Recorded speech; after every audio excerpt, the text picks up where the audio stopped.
Thanks for joining us today on CCnDoc Talk, where we talk about everything under the sun. You never know quite what you're going to get, but you'll always be entertained.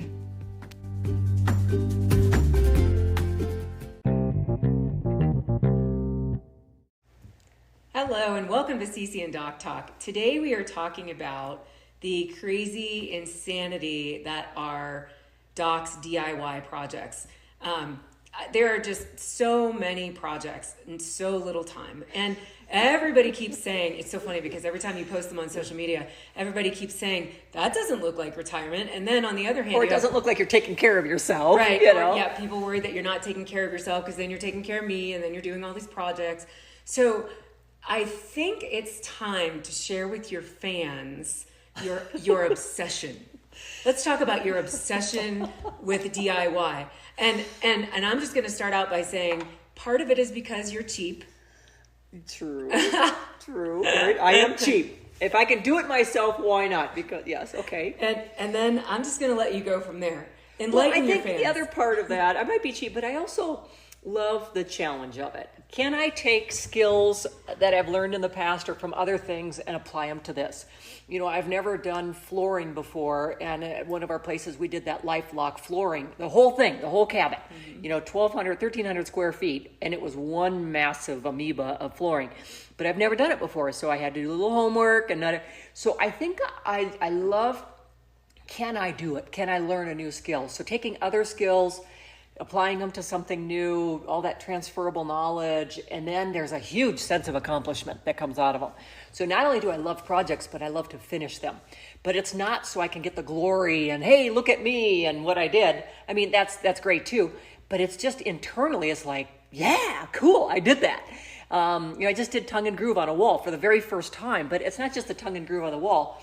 I did a corner edge where I used the same piece of wood that wrapped around so it has the same wood grain, and cutting them at the 45 and getting them lined up perfectly so I don't have to use trim. It's like a masterpiece. So to me, it's art. I think that's what it is. It's a type of art, and it's my therapy. It definitely is art for you. You definitely find ways to do things that other people wouldn't think of, and you're very innovative. And I definitely can see that it's a challenge for you. It presents that challenge, the kind of challenge that you like. Yeah. It also, you always love to do like puzzles and figuring things out. So I think it also sort of feeds puzzles. That side of you too. So I'm not kind of the sit and read a book kind of person. I do, but I really love the mental agility of the puzzle, or the puzzle. And in these projects, to me, are puzzles. And you also like the physical aspect of it. I do. I like that as well. And I do have my limits. There are some areas that I can venture into, and then there are other areas it's like no. Like electrical. I've changed a breaker in the breaker box, so I was willing to do that, but. You've run wiring and stuff before. And I run wiring, and I can do a simple plug or an additional plug or something like that. I've changed it, from a two outlet to a 4 outlet where needed, so I can do that. But like a 3-way plug for lighting or 3-way lighting, that's out of my league. I know that, or putting it in a whole new breaker box in a garage and wiring the whole thing. No. But I did help with the electric in the garage, and I learned some new things that were really cool. Okay. And plumbing, when I get into the plumbing, I first of all, I have to have, sometimes I'm scared to death.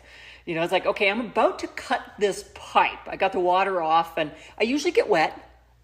I always get wet when I'm doing plumbing work on an existing house. You do get wet a lot. And I also don't start it on a Sunday morning, in case I don't have all the right parts, and then I don't want to have not have water for a day or two because I didn't have everything ready. In case you actually have to call a plumber. Right, yeah, and that has happened. Timing, pacing, sequencing, right? Make sure I have what I need. I think through it all the time. Venturing into play to spaces unknown. It's like I having the confidence, even if I'm really nervous about doing something, and turning the water off, cut the pipe and let it drain slowly. Sometimes I don't cut it slowly enough. It drains too fast and sprays me in the face. But I learn. hey, next time wrap a rag around this and drip it into a bucket. Oh yeah, see, that would have been smart. No. And so that also suggests that you're willing to make mistakes. I am willing to make mistakes. I am willing to. You are a perfectionist too, but you are willing to make mistakes. So I'm willing to kind of figure it out as I go. It's like, okay, I have it. I think it all should work. But I was thinking of what was happening with the shower I put in, and I didn't have the right height underneath it for a drain to hook into the system, and I didn't want to cut the floorboard. So I spent a lot of time trying to figure out how to do that, and eventually I do. And I think I also I love this quote from the Einstein approach to things. It's not that I'm smarter than other people. I just stick with the problem longer. Right. And that's what Einstein said, is I stick with the problem longer. And so I spend a lot of time, my creative time in the mornings laying in bed, or in the evenings I sit there and it looks like I'm just staring into space, but I'm just walking through the creative piece of how this is going to work. And I draw things out. Mm-hmm. I mean, my drawings before a bathroom or a garage or whatever, I do a sketch.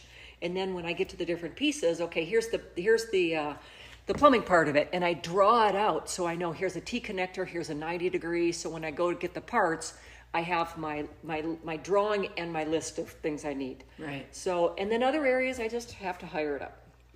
Which doesn't happen very often. But when, and I mean, really, I mean, you have accomplished so many projects here at this house, and we've only been here for a year, and we'll get to that in a minute. But before we do that, most people would think if you're out doing a project by yourself, that's kind of your introvert cave time, but we've realized it's exactly the opposite. So explain a little bit about introversion and extroversion and how this is actually an extrovert activity.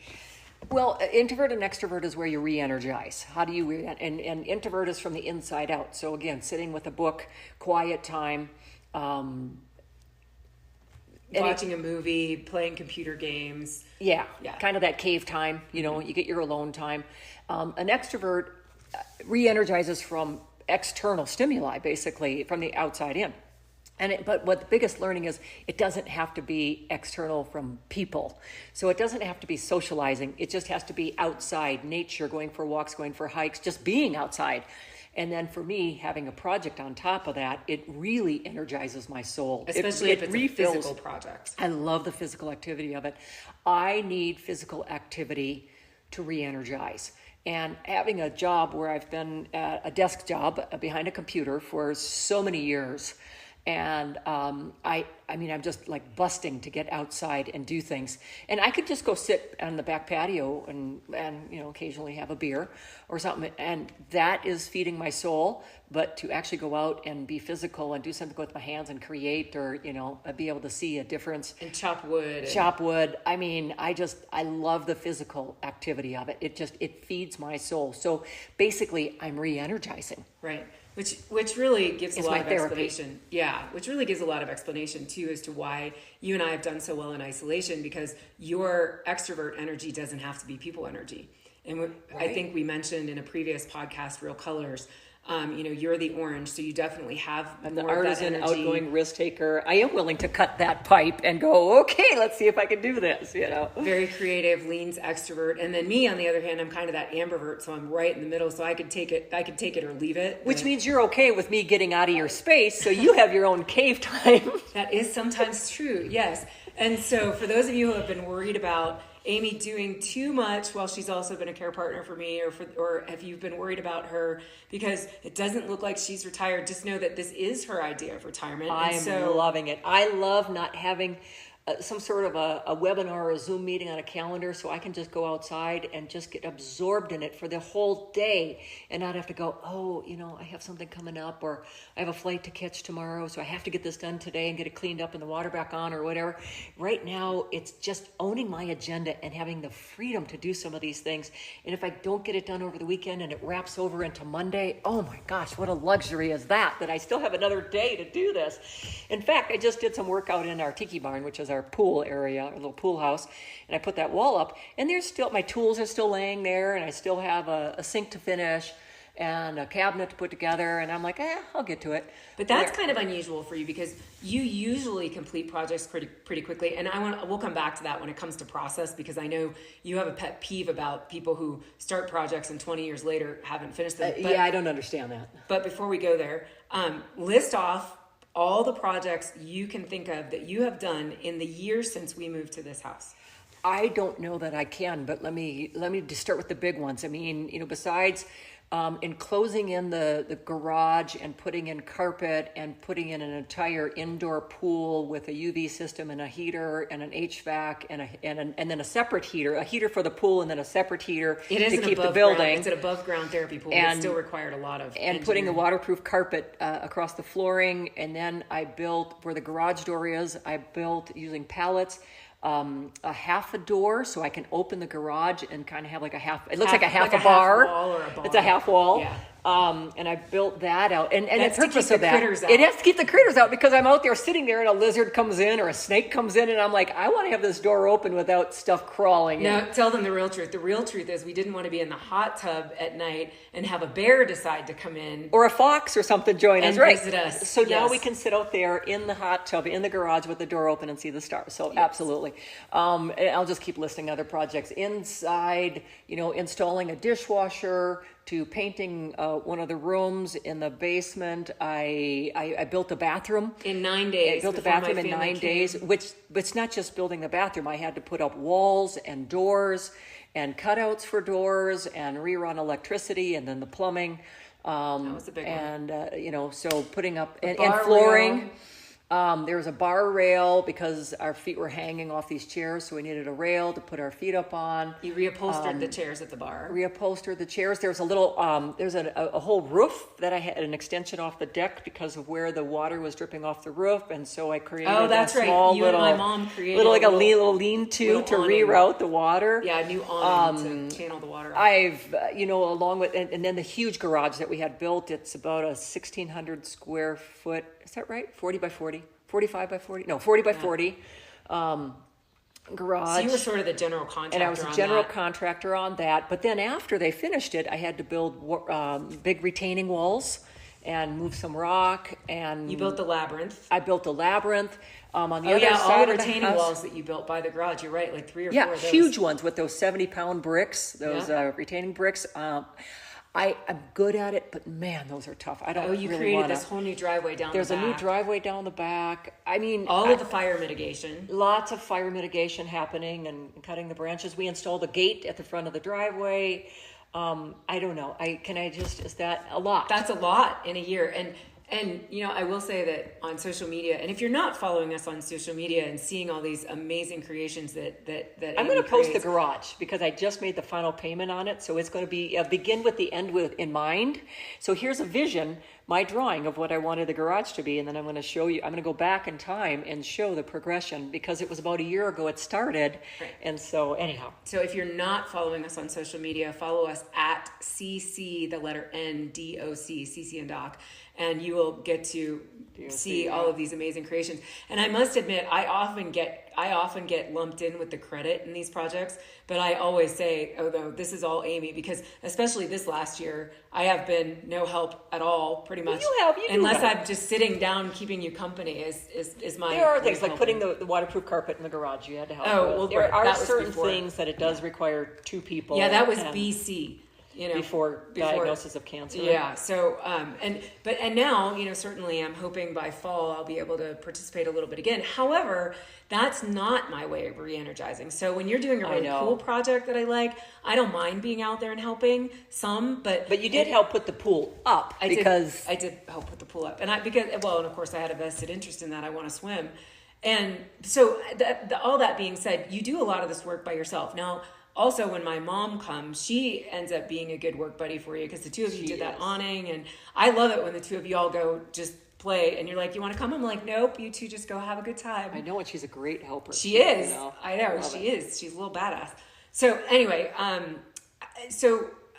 yes, there's so many projects that you have completed, and I'm always amazed. And this is why. And I have more to do. The list is endless. So, which is a scary Which thing. is funny, but now, 'cause I think you've being already retired financially, I'm more conscious of it. So, now you're even cheaper. now I'm even more cheap. Absolutely, which then sometimes creates more work for me because I got the cabinet on sale, but it was unfinished and didn't have Scratch and dent. size, scratch and dent, and it took me so much more time to get it to presentable and usable. But anyhow, and I'm using all the scrap wood from around here versus just buying new wood. So I'm thinking about things differently. It's like, that's too expensive. You're also becoming a hoarder in the process, but you have to save the parts and pieces. Well, yeah, wood is expensive, So I do save all the pieces and all the nuts and bolts and screws and everything that I save. So absolutely, it's true because the budget has changed, and we have done some really great projects on a lower budget. Like we called the cabin renovations the budget renovations, and they looked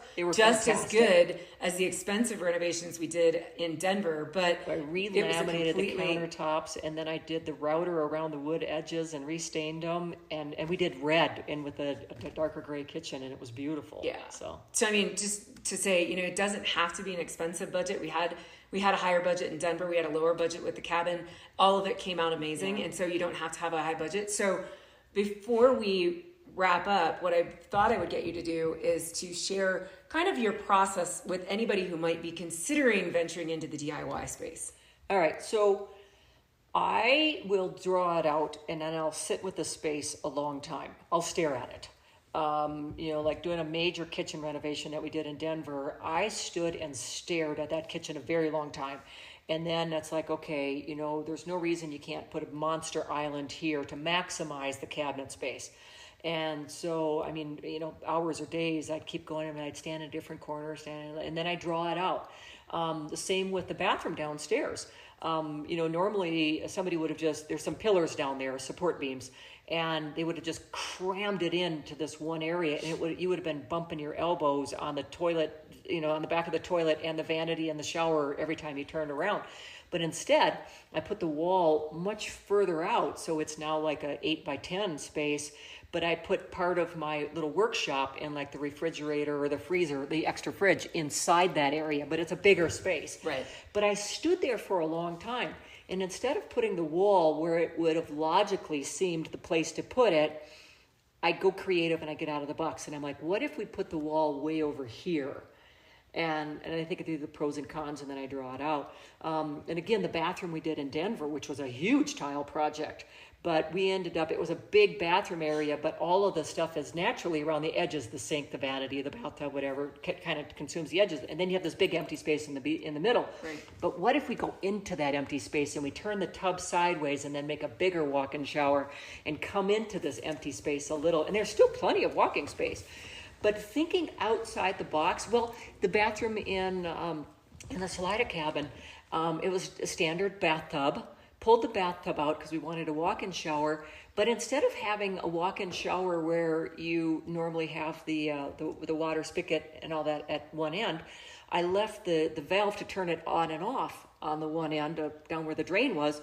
But then I routed the plumbing to have the rain head come out of the center. Right. And then I had a lip so the water didn't go out, and so we could enter from both sides, and the rain head was in the middle.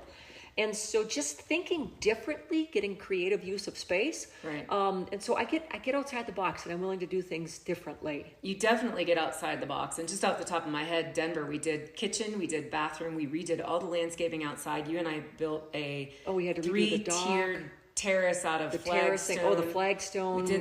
That was huge. I helped with that whole project. I probably burned you out with that one. I think we moved probably 10,000 pounds of flagstone. And that one, anyway, my point is, huge projects. I'm not afraid to tackle a big project either. So if somebody is thinking about getting into this space, I mean, what are your thoughts and ideas, and especially women, because you've managed to sort of change a lot of people's opinion about you. Those folks at Home Depot and our small town hardware store who aren't necessarily used to seeing... you need to know my name around here because I do my own projects and I'm going to ask.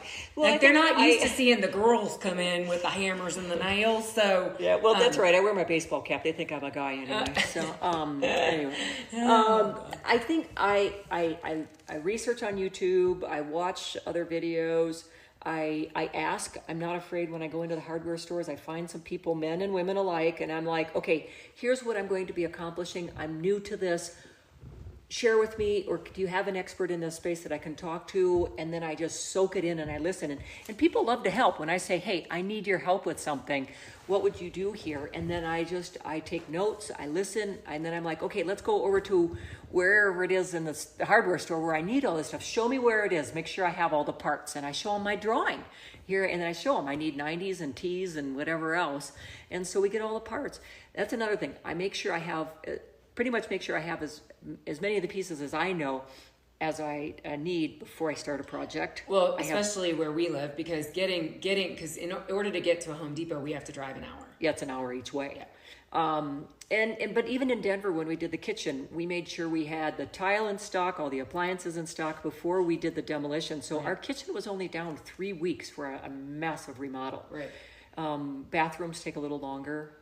But again, making sure you have the tub and all the shower heads and all that, right. Especially with the delays going on these days. So my advice, first of all, decide, are you going to do it yourself or not? Because, having the right tools matters. And if you don't have the right tools, are you going to invest in a contractor who has the right tools, or are you just going to invest in the tools so that you have them and then you can do other projects? So, and you can also sometimes if you don't have the tools, there's an investment, but then know your limits. I don't lay carpet because I don't have that stretcher and I don't like roll, So, decide where are your limits. And you can do some of it yourself and have somebody else do other pieces of it. You don't have to do it Absolutely. all by yourself.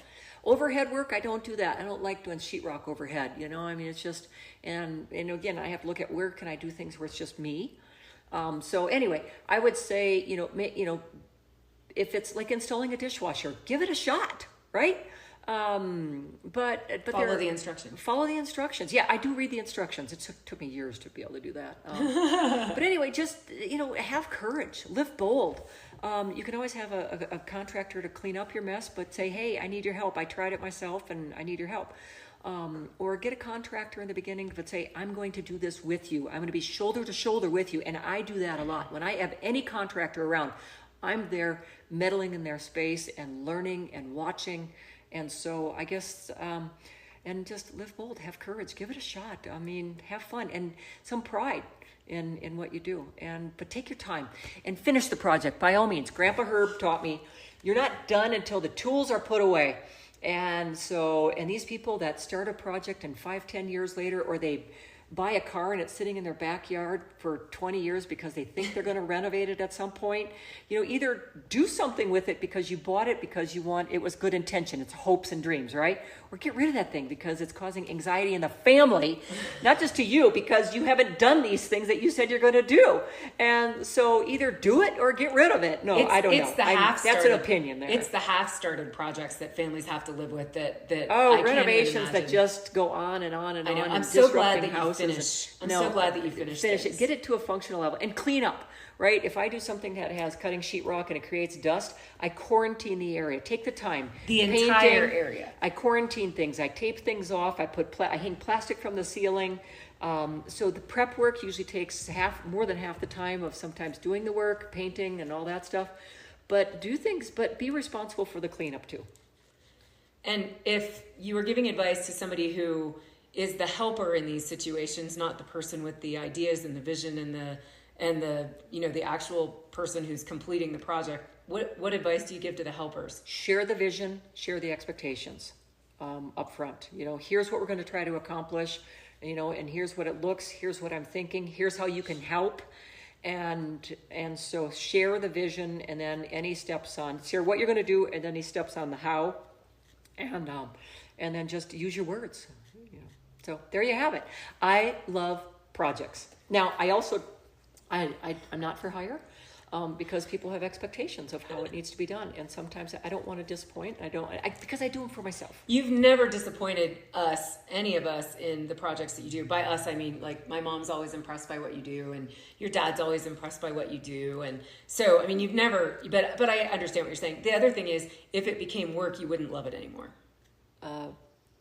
I don't know. I haven't ventured down that path, and I don't think I'm going to. So, no, I don't want to turn my little hobby into a profession now. The one thing that we always say is that if you were a handy person, a handy gal, that you would probably get all the work because you know how to show up on time, you know how to be responsible, you know how to follow I'm through, meticulous. you're clean, you clean I don't up walk after into a place with muddy boots. I know. Everybody would love to have. Everybody wants an Amy anyway, but sorry, she's mine, folks. You can't have her.